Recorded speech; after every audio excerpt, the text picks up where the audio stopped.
मैं वृंदावन की खूबसूरत भूमि पर, जहाँ यमुना नदी धीरे धीरे बहती थी और हवा फूलों की मीठी खुशबू से भरी हुई थी, राधा और कृष्ण ने किसी और से अलग प्यार साझा किया।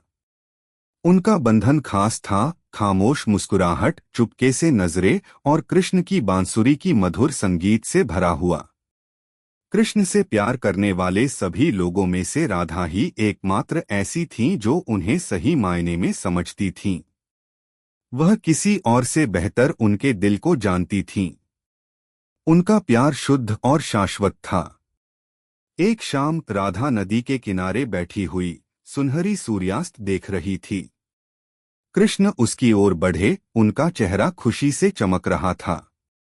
राधा मुस्कुराई और धीरे से एक नाम फुसफुसाया, श्याम सुंदर मोहन। जैसे ही कृष्ण ने यह सुना, वे रुक गए और प्रेम भरी आंखों से उसे देखने लगे। यह कोई साधारण नाम नहीं था, यह एक विशेष नाम था जिसे केवल राधा ही जानती थी।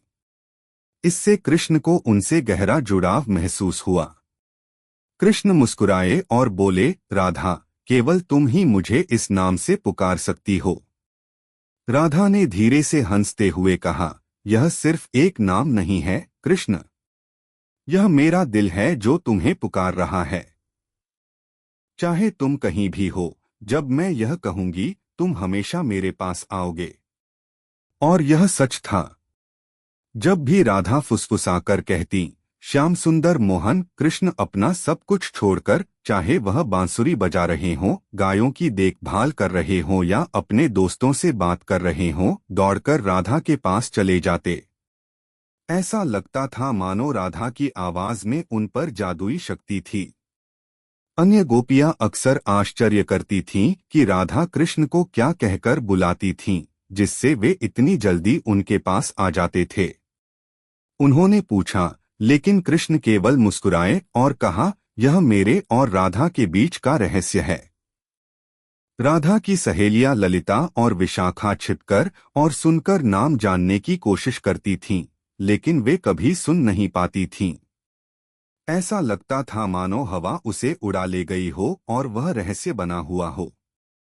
यहाँ तक कि जब कृष्ण को वृंदावन छोड़कर मथुरा जाना पड़ा, तब भी राधा नदी के किनारे खड़ी रहीं और फुसफुसाकर कहा, श्याम सुंदर मोहन। दूर कृष्ण ने अपने दिल में इस नाम को महसूस किया और उनके पास लौटने की लालसा की।